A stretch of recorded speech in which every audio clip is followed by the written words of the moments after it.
Hey guys, it's October the 9th, 2024, and I hope everybody's having a wonderful day so far today.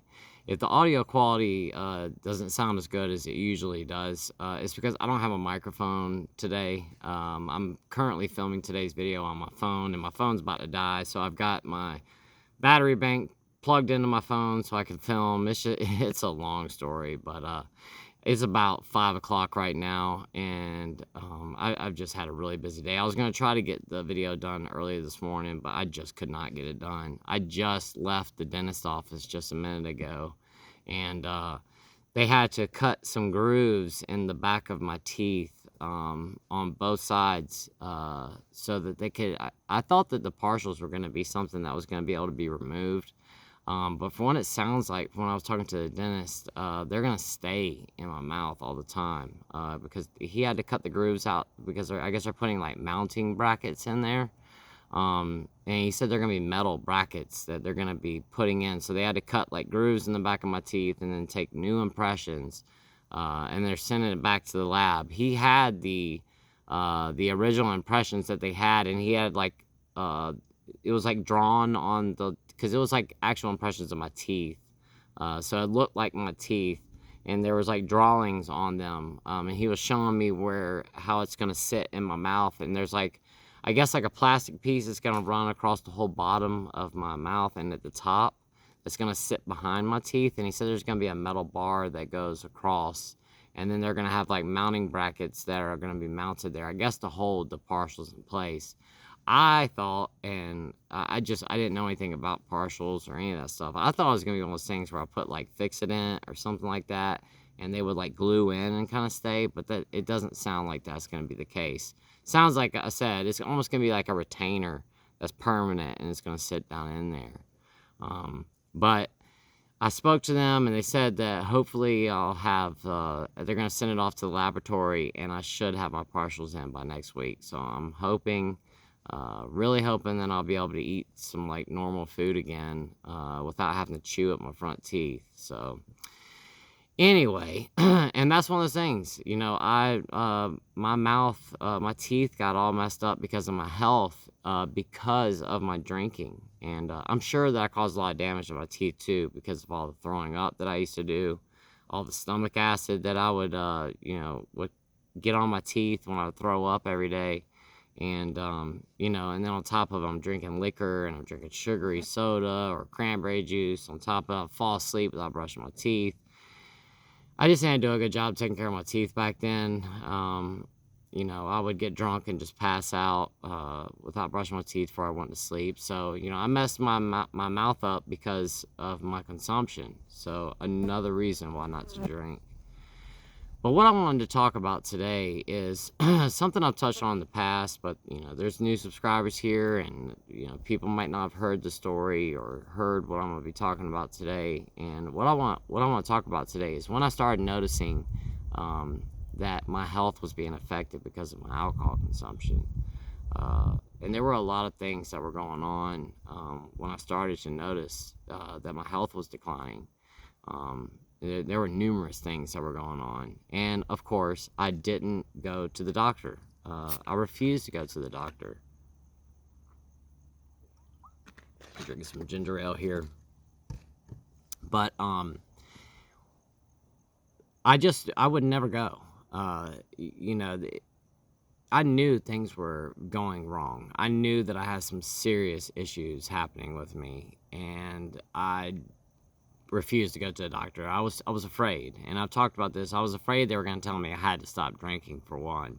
But on top of it, I was afraid of what they might tell me. I didn't want to hear what they had to say, and I always had this idea, like, out of sight, out of mind.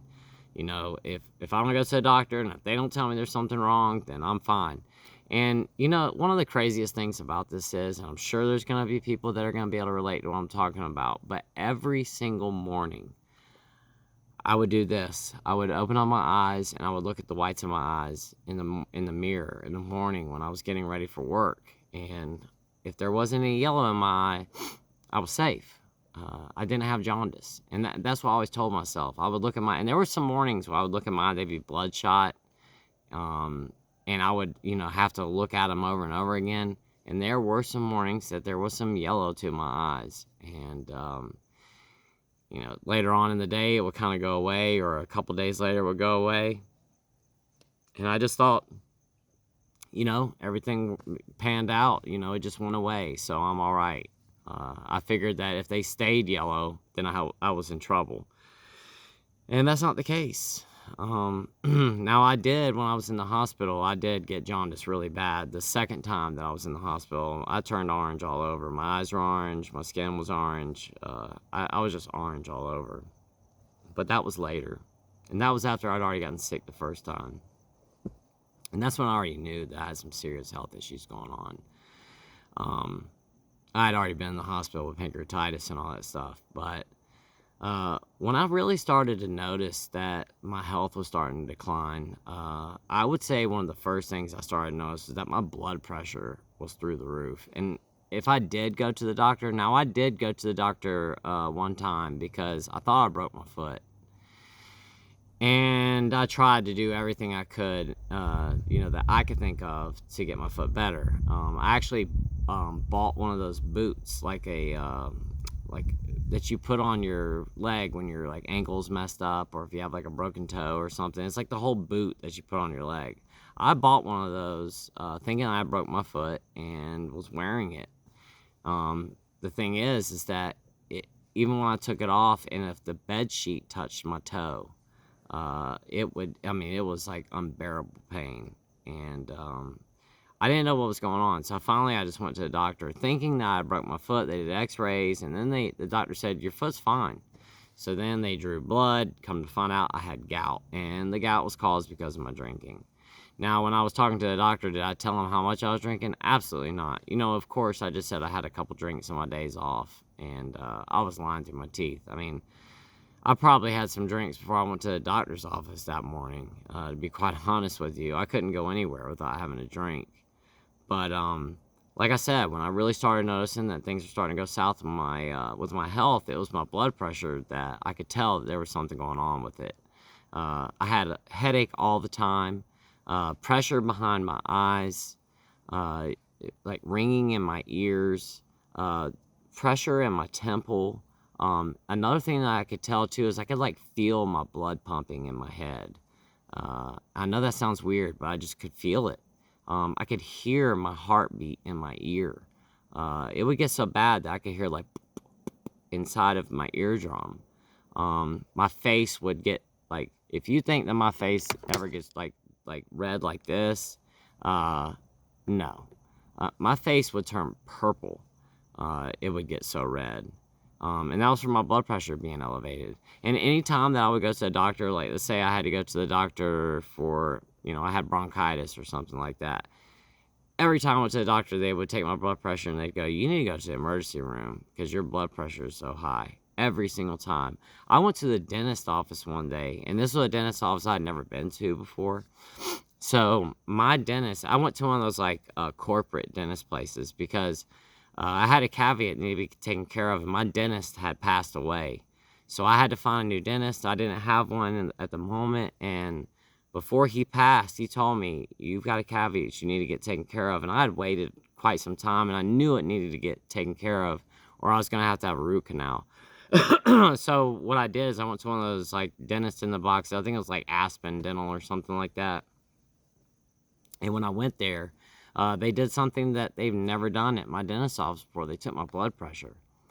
They took my blood pressure. My blood pressure was so high, they refused to do the dental work. They said they couldn't give me the numbing stuff, the Novocaine, because that raises your blood pressure as well. And they said it was too dangerous.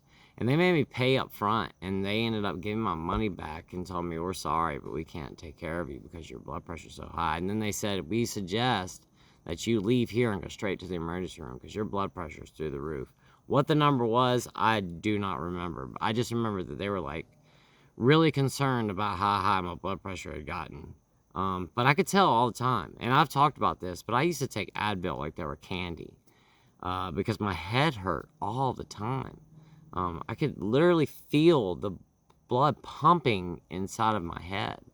And especially, like I said, in the temple area. And I would get this really hard, like, pressure behind the eye. I felt like my eyeballs were about to pop out of their sockets. So I would take Advil to make the headache go away and feel better. But that was like one of the first things I noticed. My blood pressure was through the roof. Another thing that was happening too was I started throwing up every single day. And I've talked about this as well, but I threw up every single morning. And, when I first started drinking, I didn't get sick like that. When I first started drinking, I would wake up in the morning. Most days, I might feel a little crappy, but I would just get up, take a shower, brush my teeth, and, I would feel okay after about an hour or so. But later on in my drinking career, those hangovers would last all day. And sometimes a couple of days. I just wouldn't feel right after a really heavy binge. And, I was one of those people that drank every single day. And I drank a lot every single day, but I would have binges. There would be certain, periods of time, let's say like 3 or 4 days, I would super binge. I already was drinking, a half a gallon of vodka every 2 days. But when I binged, I would drink like a whole half gallon in a day, on top of drinking shooters and all that kind of stuff and beer. And like when I binged hard. But those hangovers that originally would go away at least by lunchtime, were lasting me all day. And I would be throwing up throughout the day. I'd wake up in the morning, throw up, and there wouldn't even be anything in my stomach most of the time. I was just throwing up like bile. And I knew something was really wrong. I just didn't want to go to the doctor. And here's another thing too. I always had this idea that if I wasn't throwing up blood, I was okay. Because I had actually spoken to a friend of mine one time that told me that he was drinking so heavy that he actually started throwing up blood one day. So my whole thing was, if I'm not throwing up blood, then I'm okay. And I refused to look anything up on the internet. I would not do it. I just absolutely refused to. Still to this day, I don't do it. But back then, no way, Jose. I would not look up any symptoms, signs. I wouldn't look up liver disease. None of that stuff. I didn't look up any kind of illnesses that you got from alcohol. I knew that you got cirrhosis from it. But like I said, I thought that was something that like 80-year-old homeless people got. I didn't think it was something that somebody in their 40s that went to work every day could get. I just didn't, I really did not think that you could get cirrhosis at my age. But once again, I was too afraid to look into it, and I was too afraid to go to the doctor. So, here we are. My blood pressure's through the roof. It was high all the time. And then on top of it, I'm throwing up every single day. And then later on in my drinking career, I was puking all day long. I couldn't even think about putting food in my mouth. Just the thought of food would make me get sick. I just couldn't eat. I had absolutely no appetite. And even if I wanted to eat something, I refused to do so because I didn't want to have a full belly of food when I'm trying to get drunk. I wanted an empty stomach so I could get that, that burn. I wanted to feel that burn of the liquor going down my throat, and I wanted to feel that burn in my stomach when my stomach was empty. And I'm sure that you guys can relate to what I'm saying here. That feeling whenever you have an empty stomach and you drink a really, really stiff liquor drink and you feel it burning all the way down, then you get that burn in your stomach. I liked that feeling.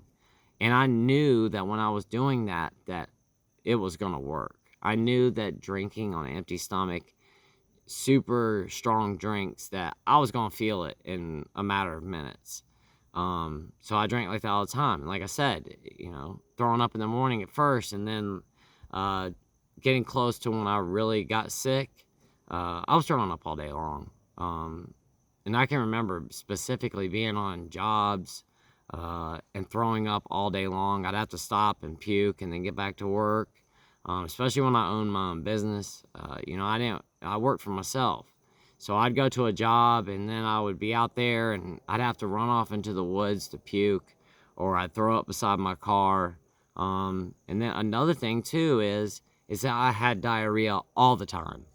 All the time. My stomach was always messed up. And this is gross, but I was on a job one time. I had gone over to my old boss's house. I'm not gonna say what my business was, because if I did, it would kind of expose who I am. Because there's not a whole lot of people that did what I did.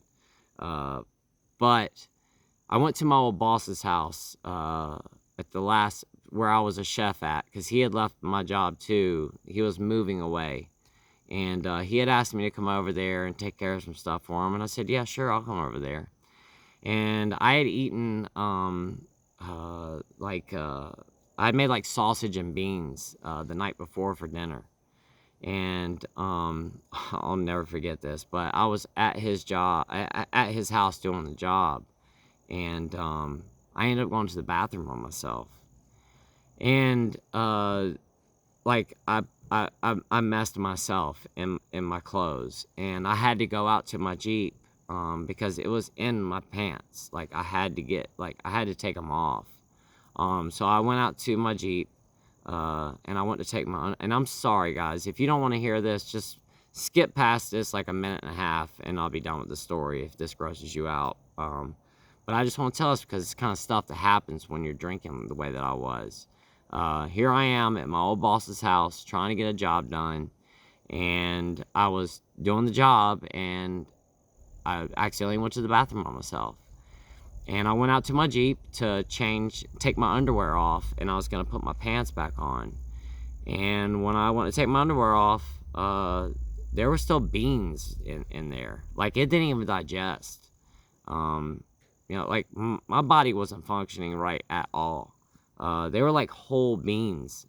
And I know that's disgusting. And I'm sorry to gross you guys out, but I'm just telling you guys the truth. And my underwear was a bunch of beans. They didn't even digest. My body wasn't even digesting food at that point. And I had to take my clothes off, throw my underwear away, and then try to clean myself up the best that I could and then get back to work. That's not fun, working, disgustingly filthy, dirty. You just mess yourself and have to work the rest of the day like that. But that was happening to me all the time. I would go to the bathroom in my pants a lot, and because I couldn't control it anymore. I had no control of my bowels at all. I would just be doing something, and next thing you know, it would just come out. And I spent hours every single day in the bathroom. And when I say that, I'm not kidding. When I got up in the morning, first thing I did was throw up, and a lot of times I would have a trash can in front of me as I sat on the toilet. And it was just straight water most days. I mean, it was diarrhea every single morning. I'd be on the toilet, throwing up in the trash can, sitting on the toilet with diarrhea. And I'd have to sit on the toilet for a very long time in the morning. Then I'd get up, get dressed, get cleaned up, take a shower, go on about my day, and then I'd have to go to the bathroom maybe 10 more times throughout the day. And I'm not kidding. When I was a chef, there was a bathroom that was out by our croquet field. It was just a little teeny bathroom. It didn't have an air conditioner in it. It was just a lone bathroom. It had a toilet and a sink in there. But that was my bathroom because I wanted to get away from everybody because I would be in the bathroom for so long. And I was embarrassed too because when I would go to the bathroom, like, I made so much noise when I was in there because there was like explosions in there when I would go. And when I'm like just coming out. So I wanted to get away from everybody so nobody could hear me in there. Plus, I made a mess. Stuff would splatter all over the place. It was just always a disaster. So I'd go out there and have to sit in this hot bathroom. It'd be like 150 degrees in there. It wouldn't be that hot, but it was super hot. And I remember one time I was sitting on that toilet out there by the croquet field, and I was so hot and sweaty that I slipped off of the toilet seat and fell on the floor. Golly. Just thinking about those days. The stuff that I used to put myself through. Because all I cared about was getting drunk. And I had all these things in front of me, just flashing signs saying, you need to stop. Your body is shutting down because of your consumption. And I just went like this and just turned my head. I didn't want to look at it.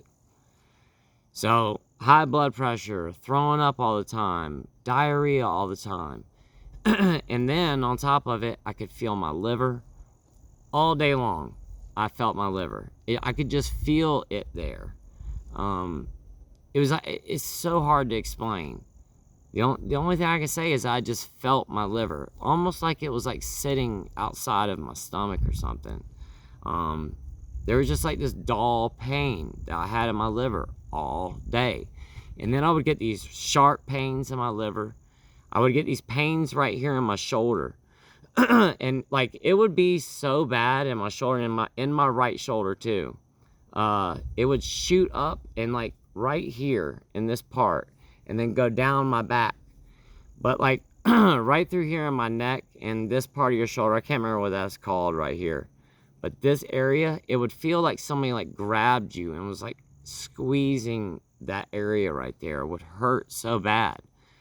Come to find out, that's deferred pain from your liver that I was feeling in my shoulder, and it used to happen at least once a day. And when I would get that sharp pain that would shoot through there, it would last for like an hour. And I'd have to sit there and hold it, and it would hurt so bad. Sometimes it would hurt so bad it was like hard to breathe because it would hurt so bad right there. So I'm getting pains in my liver, these sharp pains in my liver. I could lay down in the bed. If I pushed down on my left side, it was soft. I could push down. I could actually get my hand up underneath my rib cage. But on my right side, if I lay down in the bed, I could feel my liver protruding up below my my rib cage right there, like right below the rib cage. I could feel something pushing on my stomach, like it was protruding right there. And if I tried to get my hand and like try to get it up underneath my rib cage, it was impossible. Couldn't do it. And if I touched that area too much anyway, it would hurt. So I often didn't really mess around with that area too much. Every once in a while when I was laying in the bed, I would feel both sides. I could tell that my right side was swollen. And I could not push down on it at all. Just couldn't. So I knew that something was going on in my liver. I knew I was having problems. And then I started having pancreas issues. I didn't know what it was then, but now I know. And I always blamed it on my back. I always said that it was my back that was bothering me. Sorry guys, we got some kind of pollen or something that's been dropping here. I don't know what it is. But I've got some kind of allergies going on. My kids sound like me right now. We all got hoarse voices. There's got to be something in the air around here right now. That's why I keep drinking something to try to get my get that sound out of my voice. But anyway, I kept getting pancreatitis is what was going on. I didn't know what that was. But I would get this excruciating pain in my back. Really bad stomach aches. And it was always in my left-hand side, like right below your rib cage, going back there, and in the middle of my stomach as well. I would get extremely sick. It always happened after a really heavy bender is when I would get pancreatitis. So if I spent the last week like drinking super hard, half a gallon of vodka every single day, plus some, those were the days where, that I would end up with, first it would start with, I would start throwing up. That's how it always started. I would start getting really sick, and I would get sicker than normal because I threw up every single day. But on these days, when I would get pancreatitis, I couldn't stop throwing up all day long. I had absolutely no appetite at all. I couldn't eat anything. I would start running a fever. I would be super, super weak. I felt like I couldn't do anything at all. And my back would start to hurt. It felt like somebody hit me with a truck in my back. It would hurt so bad. And there were often times that I would be like crouched over, holding onto my legs like this, like rocking back and forth in the bed, because my stomach hurt so bad. And I would just be rocking back and forth with my knees tucked into my chest, just rocking back and forth like that. And my wife would be like, "What's wrong with you?" And I would tell her, like, I can't even lay down. My back's hurting so bad. I always blamed it on that we were carrying equipment into the restaurant, or I had, we just got a big truck in and I had to pick up all these heavy boxes, so I hurt my back. It was always I hurt my back. But I really didn't know what it was. I actually did think that I had hurt my back, but I would be really sick. So my whole thought process is that I binge drank for the past week. I drank super heavy for a week. And I hurt my back. So that's why I'm feeling sick. And then I hurt my back. So it's just the two of those things combined. I didn't know what pancreatitis was, so I didn't know. But after I went to the hospital the first time with pancreatitis, once I realized that that's what that pain feels like and that's what was going on, oh my gosh, I've had pancreatitis so many times. I mean, so many times. It's at least 25, 30 times I've had pancreatitis, and I'm not kidding. It used to happen every couple months, and that happened for years. I would say probably at least that 10 years. Every couple months I would get pancreatitis.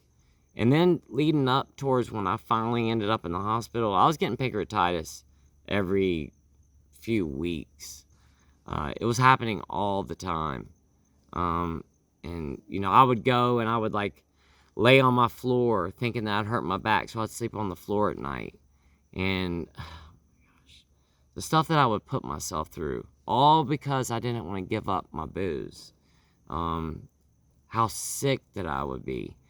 And then on top of it, here I am this sick and I refuse to go to the hospital. And the worst part about it is, and I've spoken about this, I would be in the middle of pancreatitis, guys, drinking alcohol in the middle of pancreatitis. I mean, I was literally pouring gasoline on the fire. I had no idea. I'll never forget, it was Christmas Eve one year. I think it was the year before I got sick. So it was the holiday season before I ended up in the hospital, because I ended up in the hospital in May of 2022. So it must have been Christmas Eve of 2021. I was, maybe not, because I was still working in the restaurant industry during that period of time. And during Christmas time, when I was in the restaurant industry, all of my employees always gave me liquor. And everybody else did too, like all the management and all that stuff. Because we would have, we'd have little Christmas parties and we all would exchange gifts. And everybody always gave me liquor because everybody knew how much I drank. That year, somebody had given me a really expensive bottle of bourbon, which I was not a bourbon drinker at all. So, I took the bottle of bourbon and kept it and figured this will be a backup bottle for whenever I run out of vodka or whatever. And that Christmas Eve, my wife left to take my kids over to my in-laws' house for Christmas Eve. And I told my wife, I'm so sick, I can't go. I have to stay home. And my wife told me, you better not drink. I guarantee this has something to do with your drinking. I kept saying, no. Has nothing to do with my drinking. That's not what it is. Well, it was. But she left. And the moment that she got in her truck and pulled out of the driveway, I went straight for that bottle of bourbon. Straight for it. I opened up the little tab on the top, popped that little cork out. I don't remember what kind it was. I just remember it had a little cork top. I popped the top out of there and made myself a drink. And just 10 minutes before that, I was in my backyard pacing around because my back hurt me so bad, hoping that getting up and walking around a little bit would maybe relieve that pain. As soon as my wife pulled out of the driveway, I went and got that stash, because she made sure I didn't have any liquor, but I had that stash still. And I went and got it and was drinking in the middle of pancreatitis. I did that every single time I had pancreatitis. There might have been a time or two here or there that I would get pancreatitis and I'd quit drinking for a little while, maybe a week or something like that. I would start feeling better. As soon as I started feeling better, I started drinking again. I did it every single time. But those are just some things I started to notice, guys, that before I ended up in the hospital and before I realized that I had cirrhosis, chronic pancreatitis. And the reason I have chronic pancreatitis is because I got pancreatitis so many times and never went to the doctor or to the hospital about it. I destroyed my pancreas, and now I have chronic pancreatitis. And I've got to go have CAT scans done on October the 21st because they're talking about removing my pancreas. And I just had a doctor's appointment with my pancreatic specialist, I guess it was like 2 weeks ago. And they're still discussing removing my pancreas. I've got to go have those CAT scans done, and they're going to look at my pancreas, and he's going to make the decision from those CAT scans. So I'm going to know here in the next couple of weeks if they're going to be removing that. And it's all because I was too afraid to go to the doctor. I was too afraid to quit drinking. And then on top of it, I would get pancreatitis, and I would still be drinking on top of the pancreatitis. But I really didn't know. I didn't know what was going on. But at the same time, I knew that I didn't feel good. I knew that I was sick. I knew that I was throwing up, and I couldn't keep anything down. I knew that I was running fever. I knew that I was soaking in the bathtub for hours on end every single day. I knew that I was getting my wife to rub Bengay on my back every single night because my back hurt that bad. And I'm thinking, me put some Bengay on there, that's going to help. That's not even what it was. Like I said, the whole time I knew something was wrong, but I kept drinking on top of it. I never sought help. I never went to a doctor, and I just kept white knuckling and just dealing with it. And I was too afraid. I was too afraid to get sober. I didn't know what my life was going to be like on the other side. I thought life was going to be way too boring. I wasn't going to be able to do anything fun ever again. I just thought that's it. I thought that, if I quit drinking, that my life would be over. And come to find out, now that I'm sober, it's the complete opposite. I have my life back again. I can actually get things accomplished now. When I say that I'm going to do something, I actually follow through and get it done. When I make a promise to my children, I actually do what I say I'm going to do. When I tell my kids we're going to go camping in the woods on Friday, we go camping in the woods on Friday. Back when I was a drinker, I used to make all these promises and could never keep my end of the deal. I would have to say, I can't today, guys, because, Dad's not feeling too good. I think I've got the flu or something like that. I was always hungover. And there were so many days where I felt so bad that I had to tell my kids I can't do it. Or I had to cancel on this or cancel on that. Or when I had my own business, I was calling people all the time, at least once a week, and canceling and having to move stuff to another day because I would wake up that morning feeling so hungover that I just didn't feel like going to work that day. Or I just wanted to lay around in the bed and drink all day long. I seriously would do that. And that was my life. And I can tell you guys now, honest to God, that since I've gotten sober, my life has improved 1,000%. I'm more productive. I'm actually present for myself and for my family. I get things done. I keep up on my promises. Just a million reasons why to get sober. So if you're experiencing any of those things that I was just discussing, and there's more to it, I just don't want to make this video longer than 35 minutes long today. So I can't keep talking. I might do a part 2 to this tomorrow, a part 2 to another day this week. But there are way more stuff that I was dealing with before I ended up in the hospital. But I just wanted to talk about that today. Because I know that there's some people out there probably are experiencing these same type of things. And if you're experiencing that, please go see a doctor. Don't be like me. Don't keep pushing it off and saying, I'm going to take care of that later. Or I'm going to deal with that later. I'm going to quit drinking, so that's all going to go away. Please see a doctor. Because if anything else, they might be able to find something that's wrong with you and address it now.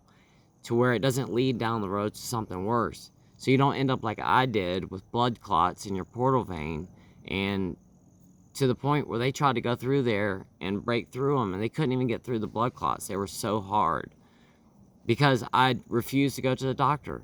Who knows how long those blood clots had been there, and they were like rock hard too. They could not get through them. They finally did that second time. How they did it, I don't know. All I know is I was in surgery the whole entire day. It was like a 14-hour long surgery or something like that. And they shut the whole operating room down. The whole interventional radiology team was in there doing that surgery on me. It was a big to-do. And it was not cheap, but they were finally able to get through that. And that's why I'm still here to this day, is because they were able to get that second TIPS procedure. If you go see your doctor, if you're experiencing any stuff, they might find something, they might be able to fix it now, and you're not going to deal with all these problems later on down the road. Not to mention, if you go see your doctor, they tell you you've got fatty liver, you can reverse that. You can turn that around. Our livers regenerate. It's just when we get to cirrhosis or fibrosis, that's it. There's no turning back from that.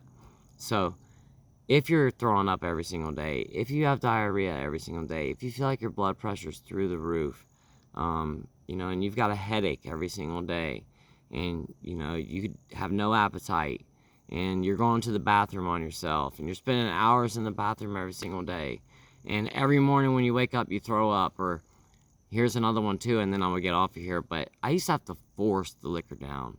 I mean, I'm not kidding. I had to literally force it down because I had to get the shakes to go away, and my body was rejecting it as I'm trying to pour it down my mouth. As I poured the vodka down my throat, I was immediately projectile vomiting it back up. I mean, I would go to pour it and it would shoot right out of my mouth. So often when I would take my first drink in the morning, I have to walk outside to do it because I didn't want to throw up everywhere. And my hands would be shaking like this as I was trying to get that. A lot of times I would just open the bottle and have to take two hands and hold it. It got to the point where I had to start buying plastic bottles because I couldn't hold the glass bottles anymore because I would shake so bad in the morning that I seriously had to think about buy the plastic bottle this time, because when you wake up in the morning, you're shaking so bad that you've already dropped a bunch of bottles and they busted on the floor. So get plastic, because I would shake that bad in the morning that I was afraid I was going to drop the bottle. So I'd get the plastic bottle. I can't tell you how many times I dropped the plastic bottle, and then that little stopper that was on the inside of the top of the bottle would shoot out of there, would bust out, shoot across the room, and then vodka would start splashing all over the floor. I would be on the floor trying to suck the vodka up off the floor. Guys, I'm not kidding. I'm not kidding. One time I went and took a towel, put it on the floor to suck up the vodka that got spilled. I took the towel, wrung it out over a glass so that I could serve my vodka. That's how bad I'd gotten. I could not imagine wasting it. I would be on the floor sucking the vodka up off of the floor so it wouldn't go to waste. Because that was my precious stuff right there. And it would, if it spilled, I had to get it. Just thinking about those days, it's just really depressing to think about. Another thing too, I'm getting off here, I promise, guys, after I tell you this. I used to save all my empty bottles. I would keep them all in one location. I'd put them all underneath the house, or I'd stash all my empty bottles somewhere. And I would keep all those empty bottles. And you know what I would do with them? When I didn't have any more alcohol left in my house, and it was one of those days where I just couldn't make it to the store because they didn't open up until 10 o'clock or 9 o'clock, whatever time the liquor stores open here. I don't remember now. I would save all those empties, and there would be just a couple drops of liquor in each one. When I was totally out, I would take those bottles, and I would take a shot glass, and I would take each one and put them upside down and get every last drop of vodka out and pour it into a shot glass. And most of the time, if I had enough bottles, I could fill up a shot to take one shot of vodka. That's how bad that I'd gotten. Don't be like me. Don't end up like me. If you're having any of those symptoms, if you're dealing with any of that, especially if you're feeling that pain in your liver, please go see a doctor. Because like I said, they might be able to find something. They might be able to help you fix it and help you quit now. Because like I said yesterday, if there's one thing I can promise you, I can't promise you anything else. But I can promise you this, that if you quit drinking, or if you just stop drinking and you're, only a couple days in and you're still super uncomfortable right now, give it a little bit of time. It does get better. Your life is going to improve dramatically. I can promise you that your life will get better when you stop drinking. That's a fact. It absolutely does. Just look at the comment section on any of these videos. Anybody who's on there that says that they quit drinking, and read their comment, they're all going to tell you that their life has improved. I can promise you that. So, with that said, guys, if you do feel like that you've just watched this video and you're thinking about quitting drinking, please go speak to a doctor first, because, like I say in every video, alcohol, benzodiazepines can cause life-threatening problems if you stop abruptly. So, please go see a doctor. Let them decide what they want to do with you. They might want to walk you through a medical detox. I don't know. You need to see a doctor, though. But please speak to a physician before you decide to quit. And once you get that green light, when you do decide to quit, it's going to be uncomfortable at first. It does get better, and give it a little bit of time. I promise you, your life is going to be 1,000 times better. I can promise you that. So, with that said, guys, I'm going to go ahead and hop off of here for today. I love you guys so much. And until tomorrow, I will see y'all then. Y'all have a great rest of your evening. Bye-bye.